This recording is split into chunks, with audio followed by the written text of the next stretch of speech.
Senator Deacon, Nova Scotia. Thank you, Your Honour.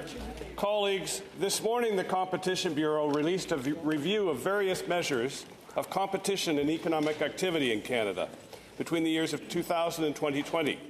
The Bureau found that concentration rose in our most concentrated sectors because of consolidation and fewer firms entering those sectors. Consequently, our biggest firms are less and less challenged by competitors, resulting in increasing markups and profits.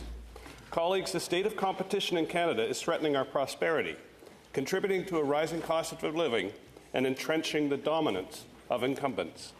Weak competition laws have created oligopolies in banking, telecom, airlines, groceries, and beyond. Many oligopolies have become so dominant that they have the luxury of serving the interests of their shareholders without having to first concern themselves with the interests of their customers. Colleagues, you can never regulate a company into being customer-centric. Only competition makes that happen.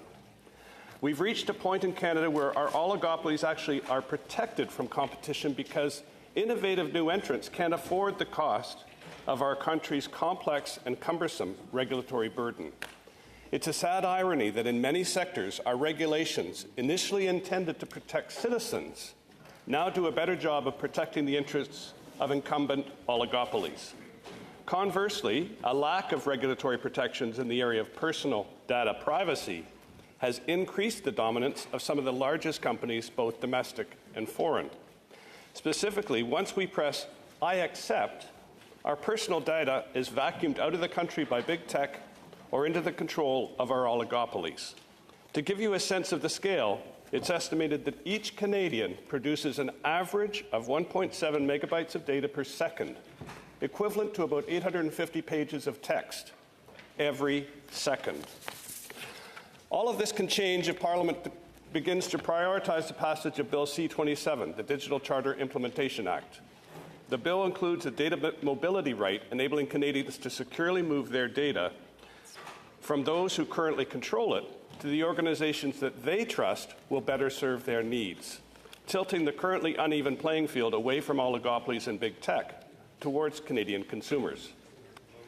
But implementing this right takes a whole-of-government approach. For example, only the Minister of Finance can grant Canadians the ability to use their financial data for their benefit versus the banks. Canada needs to take a whole-of-government approach to ensure that every policy and regulation in this country is pro-competitive. The Competition Bureau's report illustrates the results of inaction. Urgent change is needed. Thank you, colleagues.